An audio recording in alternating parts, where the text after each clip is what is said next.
రాజ్యసభ నామినేషన్ల గడువు ముగిసిపోయింది, అంటే ముగిసిపోతుంది. 15వ తారీఖు గడువు నామినేషన్లకి చివరి రోజు. ఆ రోజులోపు వేస్తే తెలుగుదేశం పార్టీ తరఫున పోటీలో ఉన్నట్టు, లేకపోతే ముగ్గురు వైసీపీ అభ్యర్థులు యథాతథంగా వాళ్ళే సెలెక్ట్ అయిపోతారు, ఏకగ్రీవ ఎన్నికైపోతారు.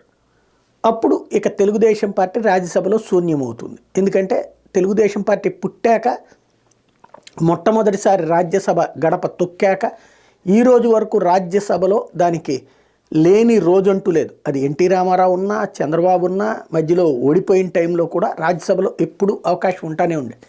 మొట్టమొదటిసారి రాజ్యసభలో శూన్యమవుతున్నటువంటి సందర్భం ఇదే. ఎందుకంటే 5 ఏళ్ల క్రితం ఓటమి గత చరిత్రలో, అంటే తెలుగుదేశం పార్టీ 1982లో పెట్టి 83లో అధికారంలోకి వచ్చింది. ఆ రోజు నుండి ఈ రోజు వరకు ఇంత తక్కువ సీట్లు ఎప్పుడూ రాలేదు, కేవలం 23 స్థానాలు అన్నటువంటి దాని